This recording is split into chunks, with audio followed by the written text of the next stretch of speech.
Assalamualaikum warahmatullahi wabarakatuh. Bertemu lagi dengan Bang Jai di Yona Sehat Jiwa. Salam sehat jiwa. Kali ini Bang Jai akan membahas tentang pasien atau orang dengan gangguan jiwa kadang-kadang punya pemikiran ingin bunuh diri, bahkan mencoba. Ya, walaupun tidak banyak, tetapi ada juga yang mempunyai pemikiran ingin bunuh diri. Ya, walaupun sebenarnya yang bukan ODGJ pun bisa saja punya pikiran bunuh diri atau tiba-tiba mencoba bunuh diri. Ya, nah tentu tujuannya apa ya, supaya siapapun yang mempunyai keinginan bunuh diri atau ingin mati ya bisa memanfaatkan video ini untuk memotivasi dirinya dan melakukan langkah-langkah untuk menghilangkan pikiran itu ya. Nah tentu seperti biasa Bang Jai akan menjelaskan tentang apa sih resiko bunuh diri itu, kemudian apa penyebabnya, kemudian bagaimana mengenalinya, dan tentu bagaimana cara mengatasinya ya. Silahkan simak sampai akhir. Jangan lupa yang belum subscribe, silahkan subscribe, berikan like serta komentar ya. Nah, yang pertama adalah terkait dengan resiko bunuh diri.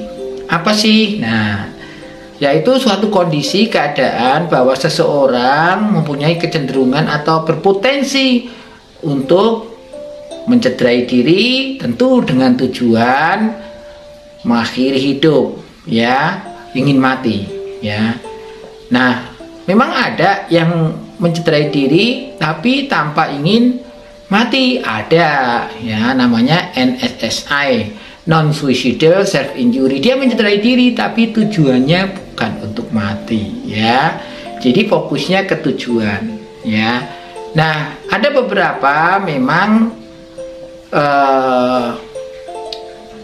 ODGJ memang ingin mati saja daripada begini. Nah, kondisi seperti apa seperti itu biasanya yang pilihkan diri atau insight-nya baik.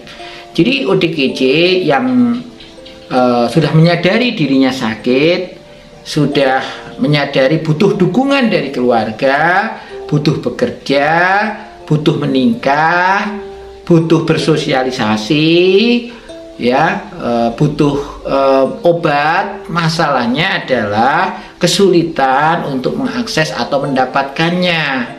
Misalnya saja dia nggak mendapatkan dukungan atau pengertian, kepedulian dari keluarga, padahal dia butuh sembuh. Atau dia ingin kerja tapi setiap mendaftarkan pekerjaan tidak diterima dengan alasan sudah pernah gangguan jiwa. Atau dia ingin lanjut pengobatannya, tidak ingin putus obat, tapi kenyataannya keluarga tidak memfasilitasi atau mengantar, atau bahkan tidak mempunyai BPJS ya. Aparat desa pun tidak membantu untuk mengadakan BPJS pemerintah untuk dia ODGJ itu, sehingga tidak sesuai yang diharapkan ya. Apalagi pengobatan ODGJ ini, orang dengan gangguan jiwa ini kan jangka panjang, lama ya, sehingga kalau tidak mendapatkan dukungan keluarga, tidak ada sarana ya, mau kembali beraktivitas seperti orang pada umumnya juga nggak bisa ya. Jangan salahkan ya depresi ya kan. Nah, walaupun ada beberapa yang melakukan percobaan bunuh diri, dia belum pernah menderita gangguan jiwa sebelumnya. Misalnya karena dia ditinggal pacarnya, putus cinta, atau tiba-tiba di PHK, atau tiba-tiba pasangannya meninggal, atau anaknya meninggal, atau banyak hutang ya, atau ada masalah dengan atasannya, ada masalah dengan istrinya, saudaranya ya. Nah, sehingga pada akhirnya putus asa dan mencoba bunuh diri atau keinginan bunuh diri. Itu bisa walaupun belum pernah dia didiagnosis gangguan jiwa, memang belum dirawat juga ya, tapi bisa ya. Atau sering dibully. Nah, itu kan belum juga, tapi ada yang gara-gara dibully, dirundung teman-temannya, akhirnya bunuh diri ya, bisa saja ya. Atau bisa jadi ya dia ada rasa tidak nyaman dengan dirinya, juga menggunakan narkoba sehingga dia bunuh diri ya. Mungkin ingin lepas dari pemakaian itu tapi sulit, sehingga akhirnya sekalian bunuh diri. Itu bisa saja, sehingga banyak ya. Nah, ada beberapa hal yang memang bunuh diri ini ada hubungannya dengan gejala psikotik atau gejala penyakitnya, misalnya halusinasinya. Ada beberapa ODGJ melakukan percobaan bunuh diri karena mendengar suara-suara yang menyuruh masuk sumur, yang menyuruh bunuh diri, yang ngata-ngatain nggak ada gunanya hidup dan sebagainya, sehingga akhirnya mempunyai pikiran itu. Dan suara-suara itu juga identik menyuruh dan sebagainya. Atau ada memang wahamnya, sehingga ada rasa bersalah, berdosa ya, tidak ada gunanya hidup, nggak ada yang peduli lagi, semua orang jahat sama dia, sehingga pada akhirnya muncul pikiran-pikiran lebih baik mati ya. Nah, bisa saja ya pikiran ingin mati ini ada, tetapi bukan karena putus asa atau depresi, lebih ke dia mencari perhatian yang disebut dengan non-suicidal self-injury ya. Jadi perilaku mencederai diri, tapi tujuannya bukan untuk mati, tapi untuk mencari perhatian supaya diperhatikan oleh orang lain di sekitarnya, termasuk keluarganya. Nah, tentu penanganannya ya sama, artinya harus diperhatikan apapun itu. Nah, sekarang tanda gejalanya apa sih? Ya tentu yang terparah adalah sudah mencoba ya, sudah melakukan tindakan ya untuk mengakhiri hidup ya. Atau kemudian memang dia mengancam ya, secara verbal mengancam ingin bunuh diri kalau tidak dituruti ya.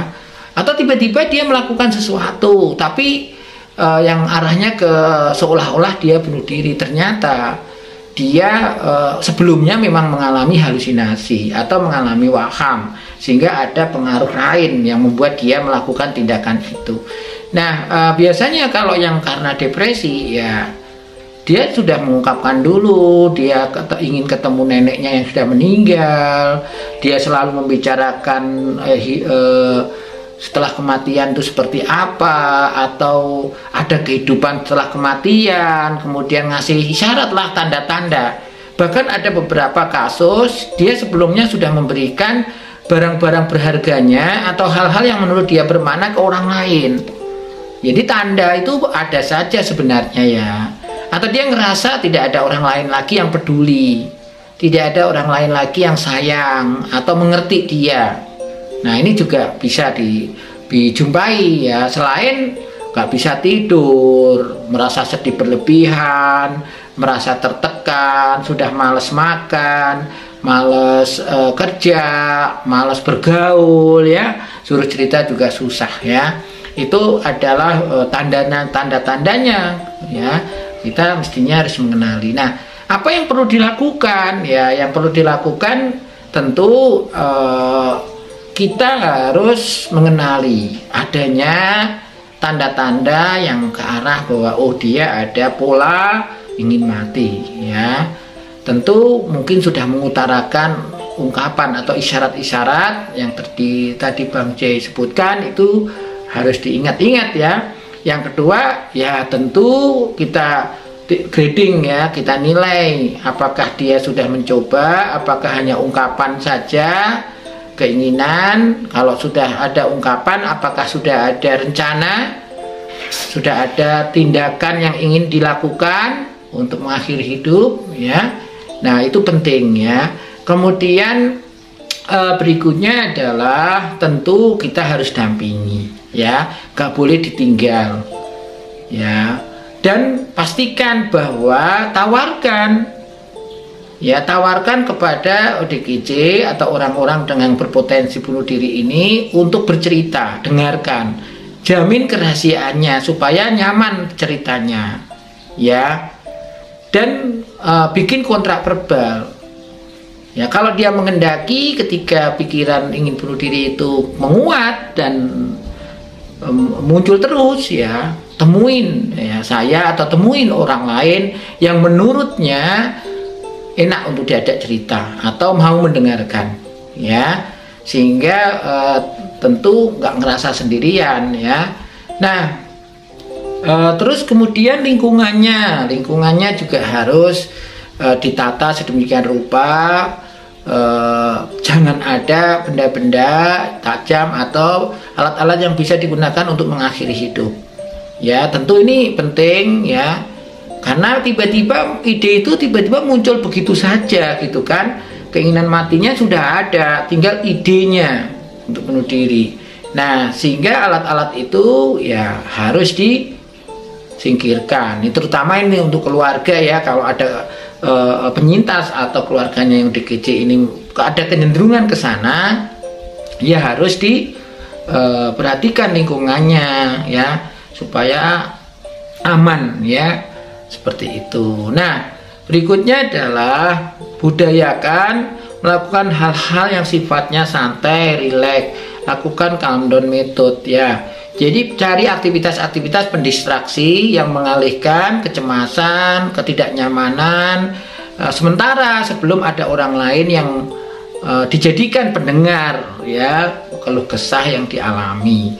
Sehingga tentu, ya, penyintas atau JDGJ ini bisa melakukan mungkin nonton TV, mendengarkan musik, istighfar, baca Al-Quran, berdoa, ataupun apa kegiatan, ya, nyiramin tanaman, apapun yang bisa digunakan untuk ngulur waktu, untuk mengurangi kuatnya berpikir ke arah ingin mati atau bunuh diri. Nah, setelah ada orang lain dan siap bercerita, minta waktu untuk bercerita, ya, sehingga agak kendu. Nah, syukur-syukur bisa mencari solusi atau meminta bantuan harus bagaimana. Nah, kalau ada ODGJ yang atau siapapun yang ada ungkapan, ya, ingin mati atau ingin bunuh diri, tentu bagi keluarga, teman dekat, teman kantor dan sebagainya harusnya membantu. Satu tadi, kalau memang ada sesuatu yang membuat tidak nyaman atau keinginan bunuh dirinya meningkat, temuin saya, ya, jadi bikin kontrak verbal. Kemudian yang kedua, ya, tentu sarankan bantu dia mengenali aspek positif dirinya, hal baik dari dirinya. Kemudian bantu dia membuat kalimat afirmasi. Jadi sebelum bangun tidur, sebelum beranjak itu ucapan berulang-ulang di depan cermin kalimat afirmasi itu, ya. Nah, kemudian juga bantu mengenali aspek positif teman dan keluarga dan bantu membuat kalimat afirmasi. Tujuannya apa? Supaya dia kalau terucap terus merasa tidak sendirian, ada keluarga yang mau membantu, ada teman-teman yang bisa membantu dia mengatasi masalah.